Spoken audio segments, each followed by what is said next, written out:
Hey, YouTube. I'm just posting to say some minimal stuff, but I will say I think I've raised my kids to know, even though I don't think they know life and death the way they do. They know more than what you think they know. It's because they live with me on a daily basis, and then they hear me, and then I tell them a lot of stuff.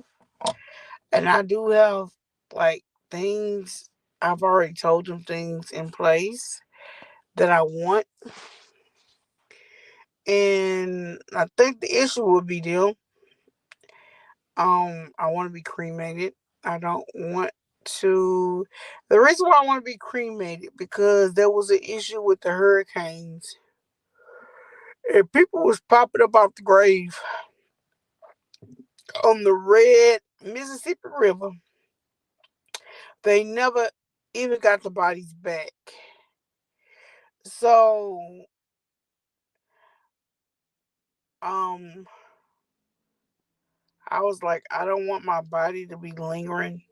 I go to this specific nursing home and I go there just to go around there and look at it. And they still deliver people there. But the nursing home, if you look at it, it's all like broken up. Why would you even put anybody over there? Y'all shouldn't be accepting nobody's over there. Because a hurricane, a flood, them bodies coming back up. My thing is, when I leave this earth, I'm a Pisces. I like water.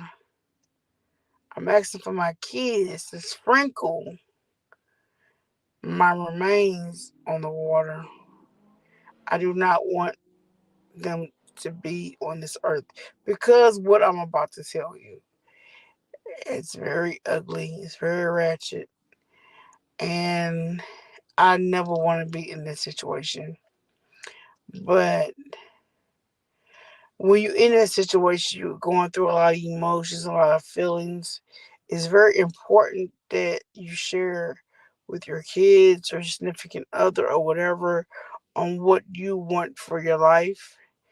But if you don't put it out there, it's going to be assumed it's going to be what it is.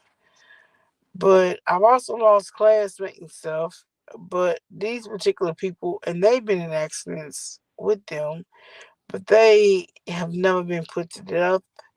But they could have with the transgressions of their disease. It's just like, I mean, our class just be in tune with each other, and that's what it is. So when we post shit on Facebook, nobody cares about it because we already know what's going on with each other. What would be heartbreaking if something pops up that wasn't actually known or scheduled? Communication is very important with inner life issues. And I'm gonna tell you this, that's not my goal to take people out to die. I want them to have time with their families. I want it to be the time that it needs to be. I have videos, I have patience, and I have a numerous experiences to where I let this happen. But then once we get in the process, when they can start complaining, and then we're doing issues, then they're very well educated, and then we go based upon that. I never have an issue with that because the whole goal is for comfort. But yeah, ABCG may think they can come. No, when somebody's dying, they shouldn't even be talking to you if they dealing with us. So if they sitting here harassing you, abcdg.com, then we can see what the issue is and then what that would be rectified because that's not what we want to do. We're not about that. We're not about that. But the thing about it is something that I've talked to them and told them about for months. Now they actually see and they're on board. But we don't mind changing the plan of care.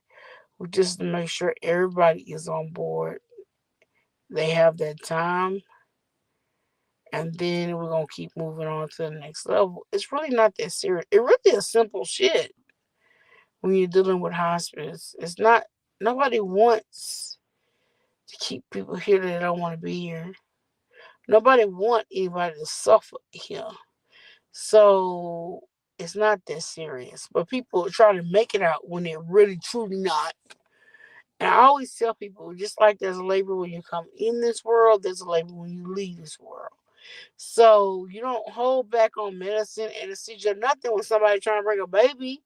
They can't withstand the pain. Okay, it's the same thing. But you got other people that take what's comfortable and what's not. Assess it, ABCDGNF. And that's where we're at. Really, truly, right now, that's where we're at. But yeah, it's kind of sad the way life is, but that's what it truly is. I ain't never had no directions from nobody. I kind of understood it, just understand the situation, but I can talk to anybody and say ABCG, this is what is needed, ABCD.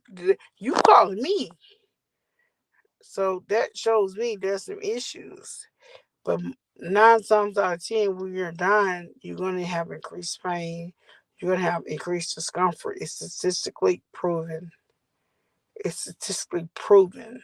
So that's why things are dictated the way they are. But when you refuse assessment, stuff like that, we can't move off of it. Then your loved one is suffering. That's horrible. That can be, but I feel like people come in, they say ABCDGNL, but then they take away from the patient, and that is not right. But it is what it is. I'm not going nowhere. They gonna see, and I can talk to her frankly.